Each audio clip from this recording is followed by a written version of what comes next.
Joe DeRosa is back. I'm also going to be at Skankfest, despite Lewis turning his back to me completely, talking to the other two people that are going to be there. I have not outgrown the festival. I just don't really want to go, to be honest. What are you going to do? New Orleans. Alcoholic. Yeah, exactly. It's a fantastic place to drink yourself into oblivion while trying to forget the fact that it's a graveyard of flooding and sadness. And It really is a dark place. it really is. And it's one of those cities that looks like Dracula after 5 p.m., no matter where you are. Just fog rolls across the roads. Yeah. Ghouls and specters everywhere. And these are just the people at Skankfest. Yes, that's the lineup. All right, you guys know how it works. Fun fact, I do believe Lewis has the record. Since Brody killed himself, I do believe Lewis has the... You guys say it like it did. Oh, Jesus. That's not even how he did it. Don't you have a hanging sound effect on there? Here it is, red band looking for... There's a... Oh my gosh, all right, Jesus. Whoa, whoa, yes, I Red did band, it. hit the button that says Robin Williams. That'll be the... All right. So you guys know two of the most used guests in the history of the show. Over 300 souls are crammed together in a bar next door, hoping and praying that we pull their name out of this bucket. I'm going to let this, what appears to be a pure dying alcoholic, pick the first name. This guy has complete liver failure. And he picked the first name. That's how lucky he is. Oh, wow, look at that. You did a good job. While we wrangle that person who's actually in the room and very close to us because she's very close to our hearts, I'm going to bring up a special treat. This guy actually, oh yeah, they get 60 seconds, so you know their time is up and you hear the sound of a kitten. That means they have to wrap it up, then else they bring out the Angry West Hollywood Bear. So this guy that's going up first tonight, that's doing the first minute here tonight, actually won this spot on an episode of The Legion of Skanks when I was in New York City, right after I did stand-up and a Kill Tony at Madison Square Garden, because that's what I do when I go to New York City. I do Madison Square Garden, and then I get on a flight and come back here, but I stayed extra And when long. I come to Austin, I do the creek and the... pretty sweet.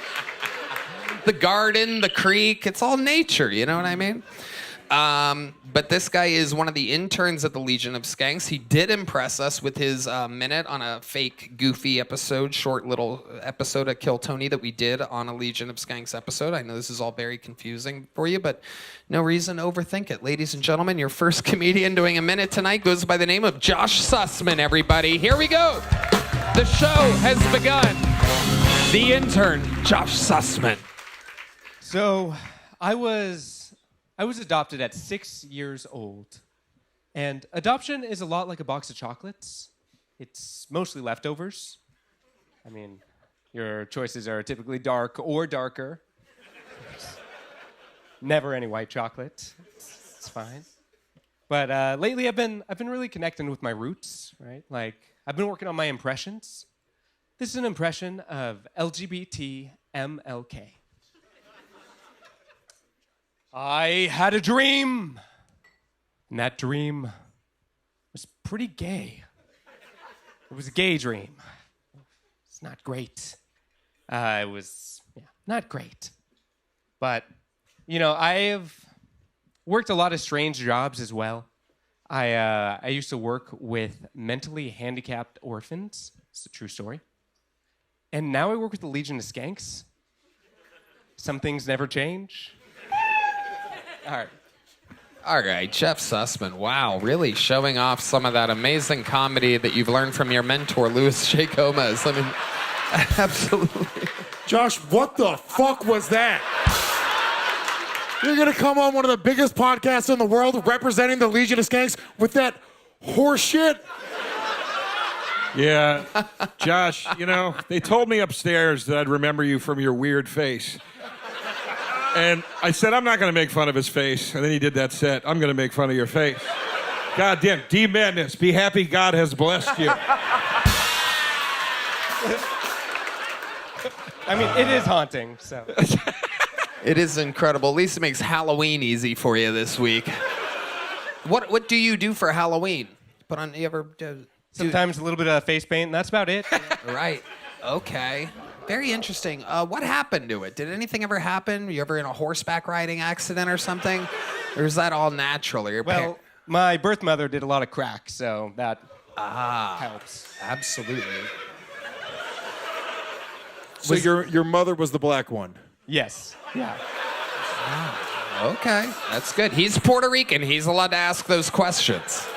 You look like you know when they make a biopic about somebody and a good-looking person plays the guy and then you see the real guy. You look like if the movie was about you, but Michael Anthony played you in the movie, and then you'd be like, wait, that's the guy. Oh, geez. All right. Well, no. Thought that. All right, go fuck yourselves. Josh, do you It's a heady joke. do you do a lot of stand-up? I do.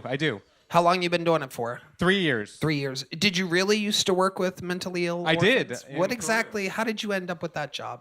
It was Did they bring you in to hide under their beds and scare them or something? like a scared straight situation. No, it was, there is a program in Peru, so they take all the orphans that people super don't want, the mentally and physically handicapped ones. Wow. And yeah, so I spent a few weeks there building stuff and What were you building exactly? just repairing. It was like a big orphanage. There's a lot of them in Peru, apparently. What were you doing in Peru? It was affiliated with like a missions trip and stuff. Missions trip. Okay. I grew up very religious. Oh, wow. Tell us more about that. Because when people see your face, they go, holy shit. Oh, Dios mío. It's the Lorna.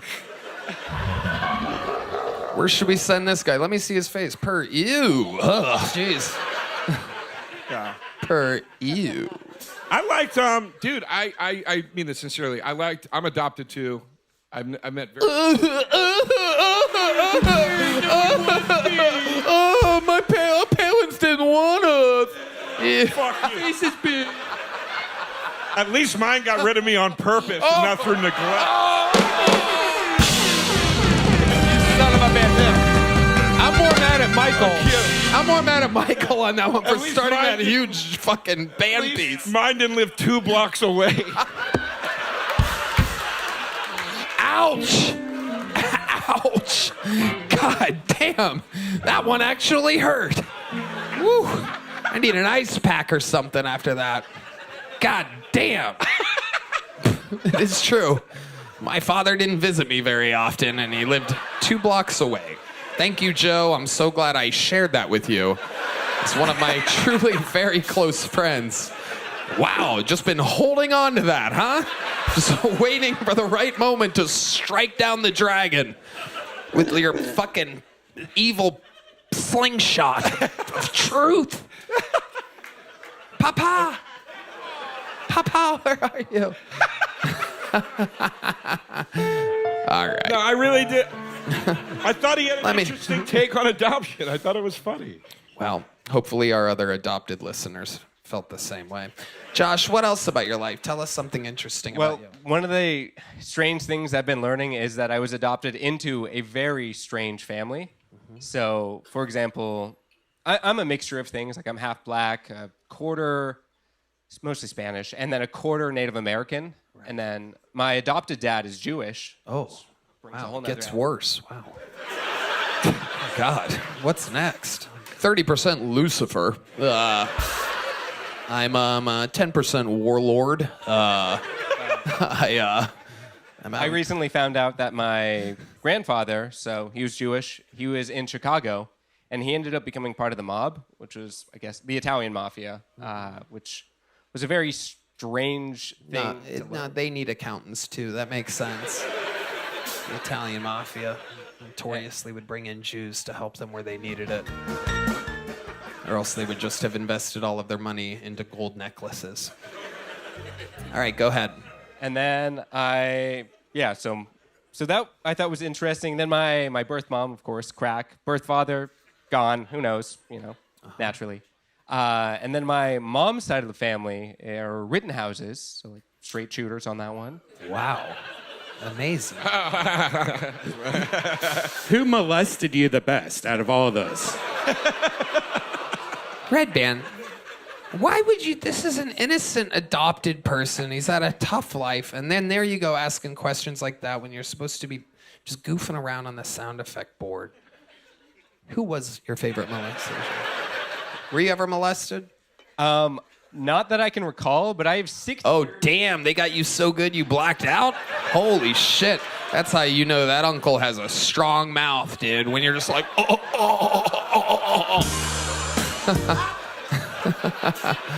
oh, man. You said it was like a box of chocolates. Everybody took a bite. Yeah, so I can't remember the first 6 years of my life.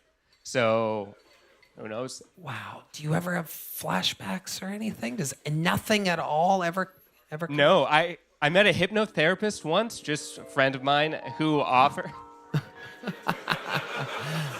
They offered to unlock those memories for me, but I was like, no thanks, I'm good. Keep it locked up. Those are locked for a reason. Amazing. And then also on my mom's side, I found out I have like 4 Olympians in that family, but I'm adopted, so no genetics for me. So. Wow. Do you know what type of Olympians they were? Yeah. Baking soda. Oh my God. Jesus. Swimming, diving, synchronized diving. Swimming and diving. This wow. one's the black side. Exactly. Yeah. It's definitely My mom tried. She tried to get me in. right. Well, Josh, a frighteningly rough performance, but the interview's great. You're a very likable guy. You wear that face well. I love that you enjoy the process and that you're smiling and enjoying yourself. That's really what it's all about. And while life may be so hard that you don't even remember the first 6 years of your life, I like to think that your best days are ahead of you, my friend. Can I add one thing? Absolutely. Go right ahead. You're 12% evil. All right. Yeah. Well, this week actually marks a very special week for me because I spent the last 7 years in Switzerland. That's where I started doing comedy. And I realized that if I want to take this comedy thing seriously, I've got to move to America, which means that I left behind, the safety and security and all of that. Can we call an ICE agent real quick? This guy's... We don't. All right, go ahead. Because my wife is Swiss, so that is why I was over there. Yeah, she smells like cheese. I wish your set was Gouda.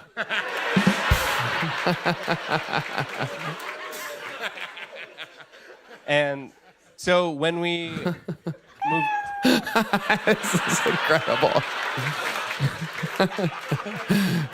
Wait, I'm getting word. I'm getting a word. Lewis has put you up for adoption. They're sending you to a different podcast to be an intern somewhere else. You've been picked up by. I don't fucking know. All right. So basically... Okay. Yeah. All right. Holy shit, Josh. Yeah, okay, all right. Anyways, long story short, it's been a dream come true coming here because I moved exactly a year ago. Are you gonna cry, you homo? No. YouTube, he's gonna fucking cry. Not gay if he cries. He's just a woman. So I just wanted to say thanks for the opportunity, of course. Of course. Josh, congratulations. Here's a little joke book. Come back sometime. Josh Susman, everybody.